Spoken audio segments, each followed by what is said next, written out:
Chers amis, bonjour.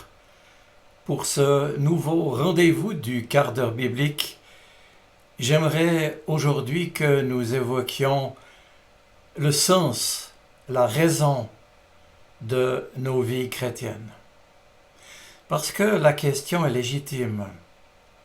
Pourquoi, en acceptant le Seigneur, ne sommes-nous pas immédiatement portés dans une autre réalité, dans celle céleste de sa présence? Pourquoi devons-nous continuer à vivre ici sur cette terre et connaître, comme tout un chacun, les peines, les difficultés, les épreuves?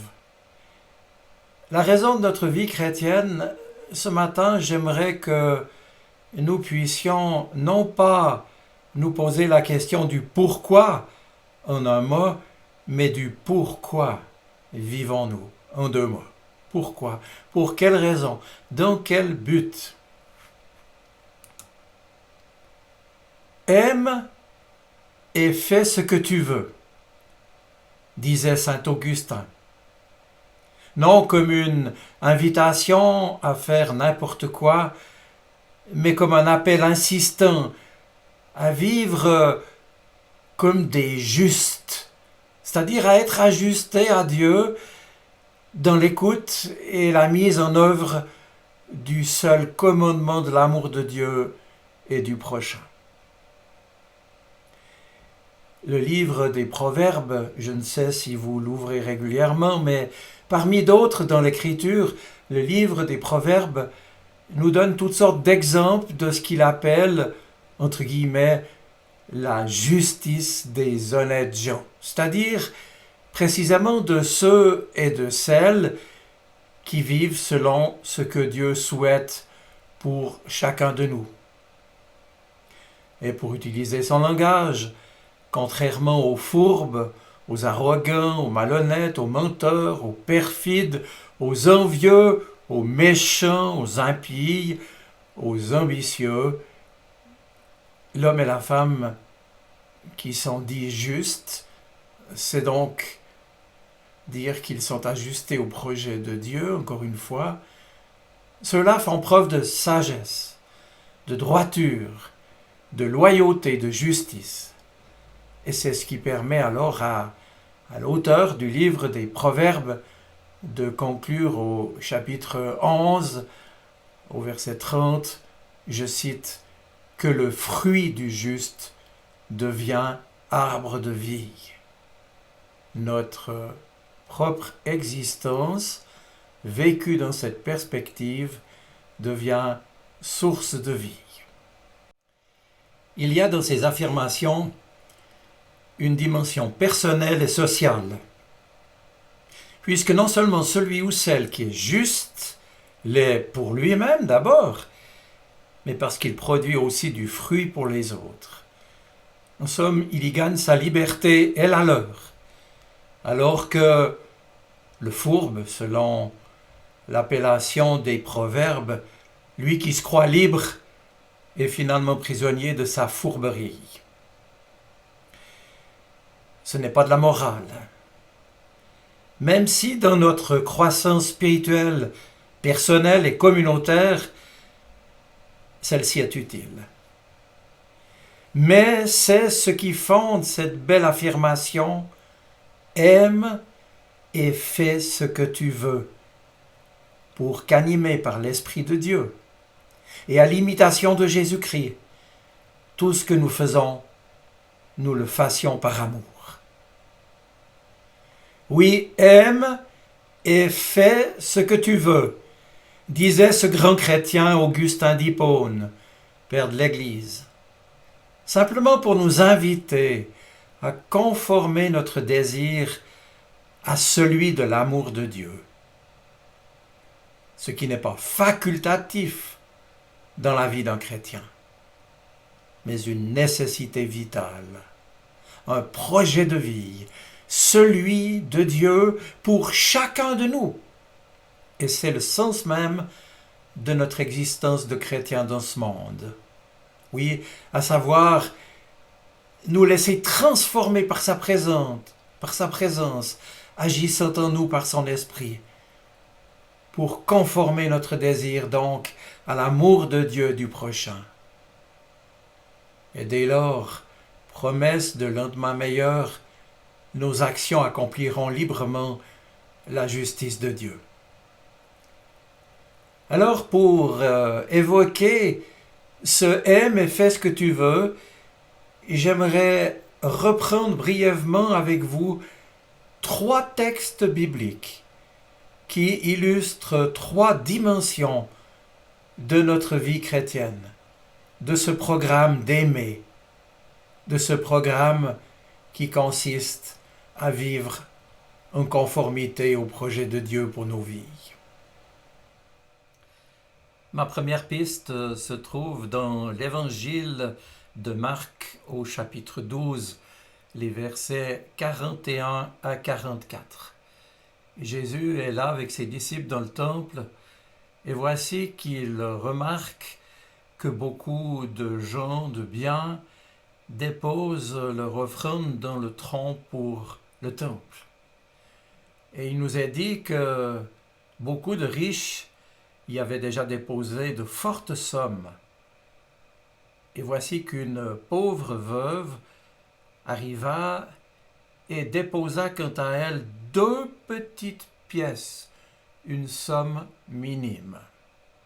Alors Jésus appela ses disciples et leur dit « Je vous l'assure, cette pauvre veuve a donné bien plus que tous ceux qui ont mis de l'argent dans le tronc, car les autres ont simplement donné de leur superflu, mais elle, dans sa pauvreté, elle a donné tout ce qu'elle possédait, tout ce qu'elle avait pour vivre. » Première piste, donner. Se donner. Donner, se donner, c'est aimer. Le Seigneur ne nous demande pas de donner ce que nous n'avons pas. Il ne nous demande pas non plus de donner ce que nous ne sommes pas ou ce que nous aimerions être. Il nous invite à nous donner tel que nous sommes. D'ailleurs, le geste dit l'amour de cette femme. Vous l'aurez peut-être remarqué, lorsque Jésus parle de ces gens d'abondance qui avaient remis beaucoup d'argent dans le tronc, il parle de déposer de l'argent. Alors que, attirant l'attention de ses disciples sur le geste de cette femme toute simple, Jésus dit qu'elle a donné. Et plus encore, elle n'a pas donné de son superflu. Elle a donné ce qui faisait le total, l'entier de sa vie. Elle a donné ce dont elle avait pour vivre. Donner, se donner. Première piste qui nous invite tels que nous sommes, avec nos faiblesses. Nous qui sommes souvent comparables à cette pauvre veuve, c'est-à-dire vulnérables, fragiles, en peine, désespérés parfois, découragés en tout cas. Nous sommes tous tels que nous sommes dans notre pauvreté, invités à donner ce que nous sommes, à donner notre misère, à donner nos richesses peut-être, à donner nos possibles, à donner nos échecs, à donner nos qualités, nos défauts, nos compétences, à donner tout simplement ce qui nous est encore possible de donner, de nous donner, pour que ce aime et fais ce que tu veux devienne véritablement aussi éloquent que le geste de cette pauvre veuve. Et puis maintenant, ma deuxième piste. Ma deuxième piste, vous la trouverez avec moi au moment où Jésus va quitter les siens, bientôt arrêté au jardin de Gethsémane. Et là, avant d'être arrêté donc et traduit plus tard devant Pilate pour être livré, pour être crucifié. Jésus donc, à ce moment, est dans un temps de partage avec les siens, autour de la table, dans un repas. Or voilà, nous dit l'évangéliste Jean au chapitre 13 donc, qu'à un moment donné du repas, Jésus se lève, prit un linge et commence à laver les pieds de ses disciples. Beaucoup de réactions évidemment de leur part, et notamment de l'apôtre Pierre.